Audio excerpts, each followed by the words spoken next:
Manila is actually 4 cities stuck together to make up the world's most densely populated mega-city, joined together by huge clogged-up multi-lane highways.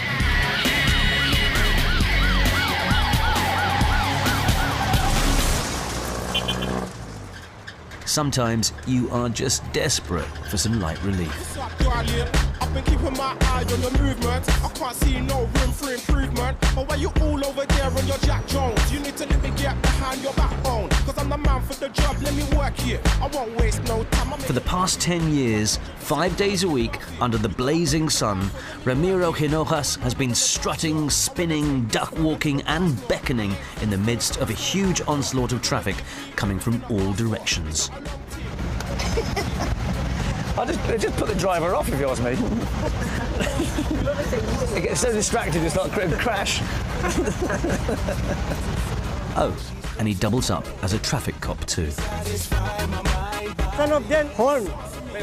And then son of them, sign of the thumb. Son of them, clap your hands and tell me, continue your work. Teach me one move. I think we'll try in the middle. Yes. I will follow you.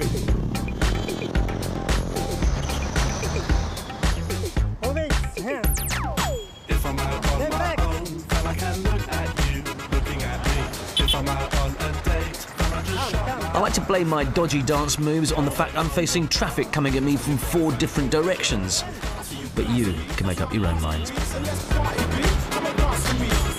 This was to be the first of many times on my trip when I realised that Filipinos live to entertain and be entertained. Get away from the bar, tell your boyfriend hold your jaw and dance with me. If you look hard enough in this city, there are serene little havens of greenery. And in fact, if it hadn't been for the mass destruction of World War II, this city could still be clinging on to its title as the Paris of Asia.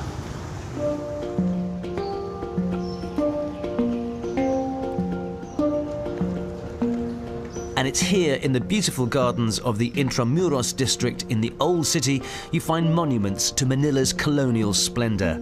Ladies and gentlemen, walk this way. And the city's most entertaining advocate.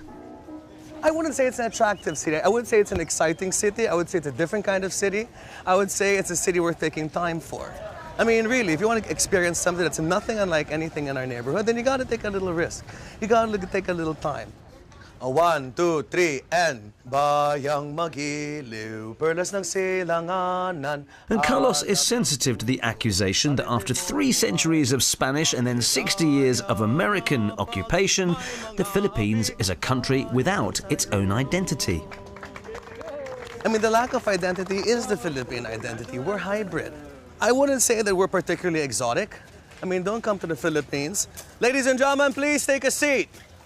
Don't come to the Philippines if you want to go for noodles, if you want to find temples, if you want to find sort of your typical Asia. I mean, all of our neighbors have got that over there. Come to the Philippines for its arts and culture because you'll really be surprised by the quality, the homegrown quality of arts and culture that you're going to find.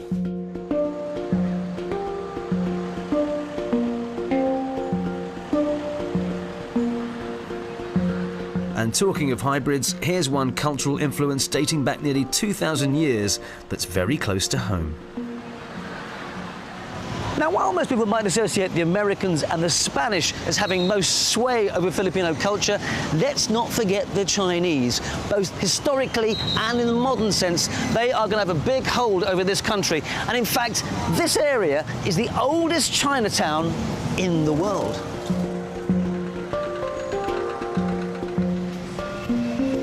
It dates back to the late 16th century. Jerry's great-grandfather opened a delicatessen here in Manila more than a century ago, and then followed that up with a restaurant, coffee shop and bakery. Filipinos and the Chinese have been in transaction, in barter, even before the Spaniards came to the Philippines. So actually we have a longer relationship with the Filipinos than any other culture. But the sense of community between the Chinese and Filipinos today goes far deeper than culinary exchange. Jerik's family bought 10 fire engines to serve the city and enrolled 4,500 volunteers. All the profits from the coffee shop go towards this service. And guess who's tagging along for a ride today? I tell you what, it's going to be a pretty unique way of seeing this city. Okay, let's do it.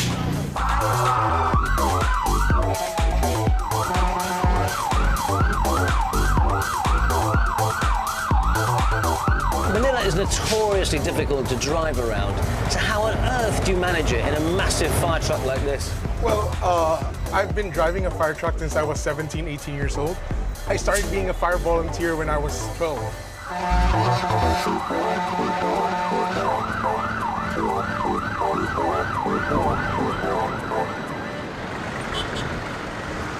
Back in a regular vehicle, and a reminder of the other health hazard of driving in this city.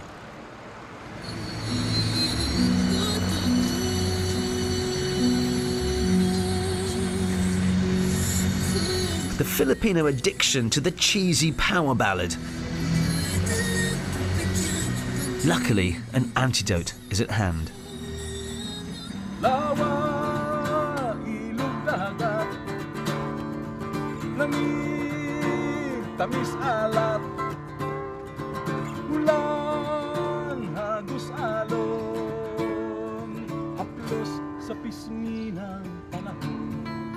This man's a bit of a legend around these parts, and indigenous music, not American pop radio, is what inspires him.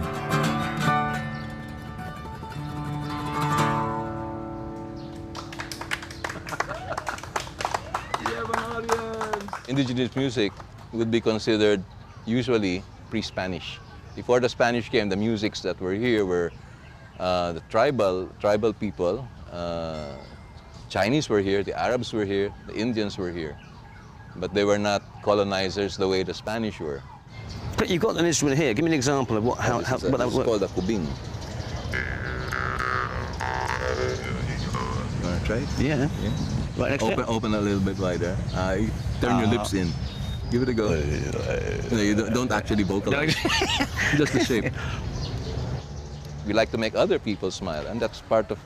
I guess we are like natural therapists. We're natural therapists, and that's probably one reason why a lot of the OFWs, the overseas Filipino workers, carry that.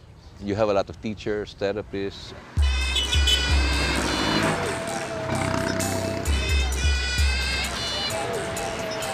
And both therapy of sorts and entertainment can be found even in the rougher ends of town, like the red light district. The Hobbit House, founded by a fan of Tolkien and The Lord of the Rings more than 40 years ago.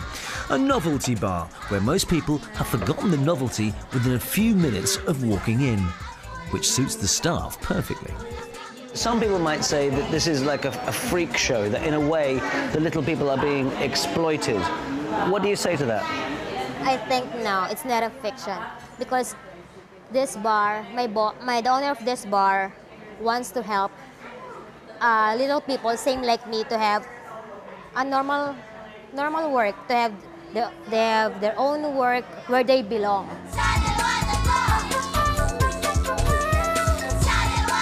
And outside the glitzy, expensive clubs that you can find in any major city, when it comes to creating an edgier scene, Manila is finding its pioneers. This used to be a second-hand car parts warehouse. Now it's an urban collective. Manila got a lot of potential, especially music-wise, and there's definitely a lot of upcoming kids, like making music, producing.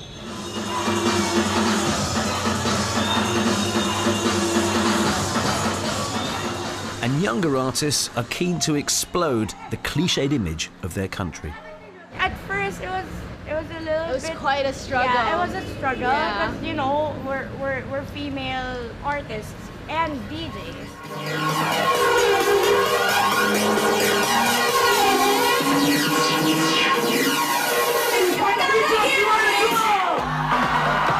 When we were starting, it was really hard because, first of all, the music scene here in the Philippines is still dominated by men.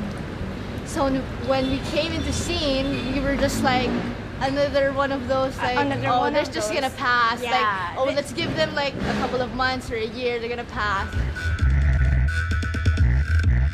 I think with us combined, because when we play, we spin together. Like, Yeah, it's like the logic is like this. A DJ with 2 hands can do a lot, but a duo with 4 hands can do so much more. Yeah. Manila Mania goes on well into the small hours, but it's time for us to leave the big city and head out for some fresh sea air.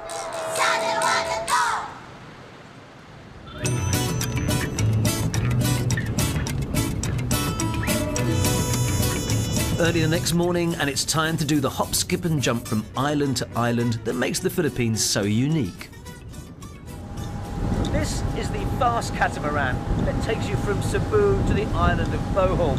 At 2 hours, it's still slower than a plane, but so much more a scenic way to island hop.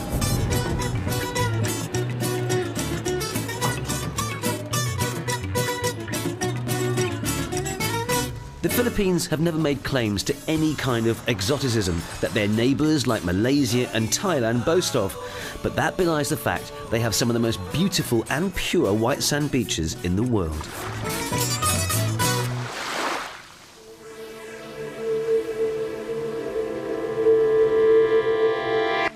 But towards the end of 2013, a twin natural disaster struck with a force that the world has rarely witnessed. First, a 7.2 magnitude earthquake in central Philippines, hitting Cebu. But neighbouring Bohol bore the brunt of it and was literally torn apart. And then weeks later, the most powerful typhoon in human history to hit landfall. Super Typhoon Haiyan, or Yolanda as it's known locally, left a trail of destruction and more than 6,000 people dead. 3.5 million people were displaced by winds of up to 330 kilometres per hour. But what followed pays testimony to the resilience of the people of the Philippines. Hi sir, welcome to Bakit Church. Thank you. Would you like to help us? I would love to help you, of course. Thank you very much, sir. Wow, you're working hard in this Yes. searing heat. Very hot. It's really hot. Agnes, who works in the Baclayan church, came as soon as she heard about the quake.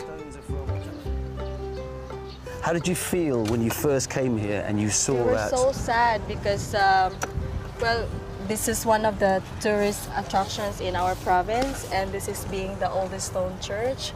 So we felt very sad for what happened of our church. At that time, we do not know if we're gonna restore or if we have funding for the restoration of our church. This is just phase 1 of a project that they estimate will take 10 years to complete. In a sense, they were lucky. 2 other churches actually built on the fault line were completely destroyed, and some buildings unrecognisable. Does it undermine, does it lessen your faith, or does it increase your faith? It strengthened our faith to God, actually. Because Boholanas, as many people know, we are very religious people, and we have this deep faith to God.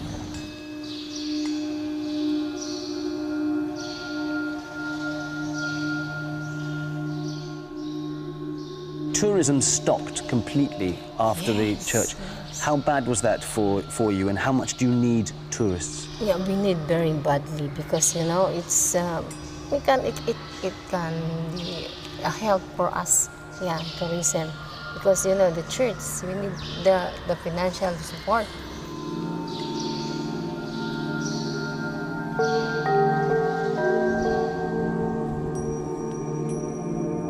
The earthquake was so strong, Bohol's most famous and unique land formation, the Chocolate Hills, had been fundamentally altered. But here, they're turning a disaster into an opportunity by developing something called geotourism, witnessing firsthand our ever-changing landscapes. All this damage was caused by the earthquake? Yes. Essentially, prior to the earthquake last October 2013, the platform was much wider.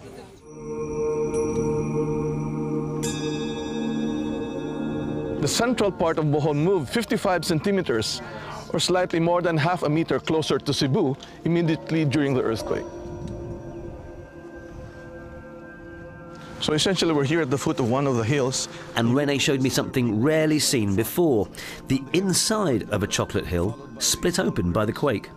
During the earthquake, the shaking or the shock was so strong here that landslides affected many hills. So either half or at least a third of the hills would be brought down by the strong ground shaking. And if you want to get the most panoramic view of these almost identical freaks of nature, try this view from on high.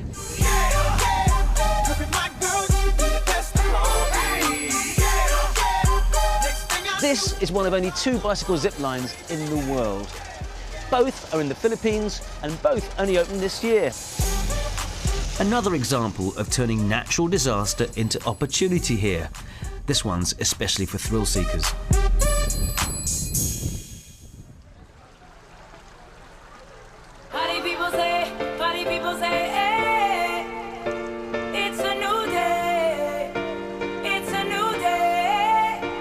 Floating restaurants on Bohol are a staple of the tourist itinerary, and rightly so, a chance to sample some local food. The crab is from the river we're sailing on. But only now are they recovering here from the fallout from the quake after a 50% drop in tourist arrivals. November and December was really like very slow. And then it's just overcoming the fear factor. We just have to show that we're still safe to be here.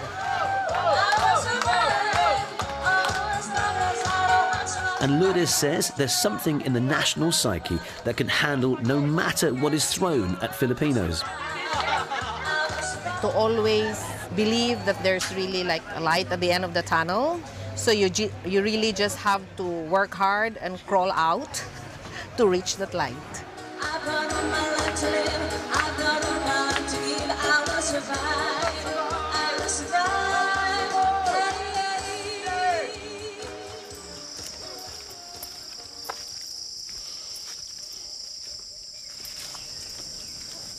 Oh yeah, there it is. And talking of survival, maybe inspiration comes from one resident of Bohol who knows all about that, the tarsier. The oldest surviving primate in the world. We're talking 45 million years on this planet. And for some reason, this incredibly reclusive and endangered creature decided it would stick around for us. This is an incredibly lucky moment. I am inches away from this tarsier. Now, these animals are really solitary, shy, sensitive. If he or she was scared of me, they'd go for me like that. So far, so good. Eyes are astonishing. Psyching me out now, staring at me. Actually, this guy, the world's leading expert on the animal, is the reason the tarsier is hanging around. Once himself a poacher in the 1970s, now gamekeeper and protector. Why is it in danger of being extinct? Because of the destruction of the habitat. The farm, mostly the farmer here, slash and burn farming.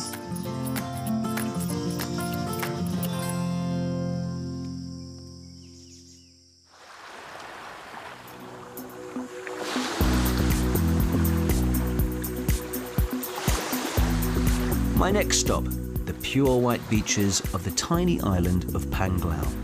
Unlike racier resorts in more commercialized countries like Thailand and Malaysia nearby, it's blissfully undeveloped. And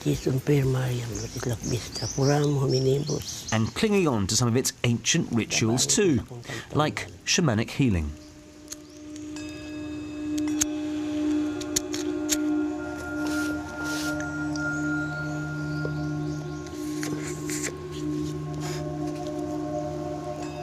Quattro furalis manambal round senyorig sa kigusong iglurong.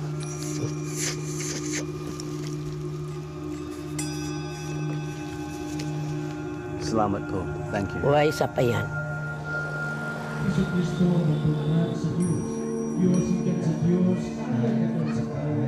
As my journey comes to an end, a chance to reflect.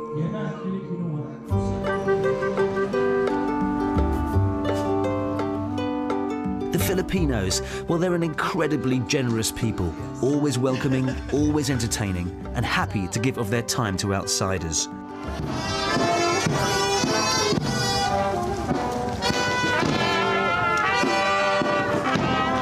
And with its love of music, ceremony and religion, this country is more akin, I would say, to South America than the rest of Southeast Asia. Hopes are high that international tourism to here will be boosted over the next few years. And let's face it, this country has got some inbuilt advantages. English is widely spoken. There's an incredible natural environment here. And for the Filipinos, the whole world is a stage. An all dancing, all smiling, all singing spectacle. And they want you to join in. And just maybe that is the Filipino factor.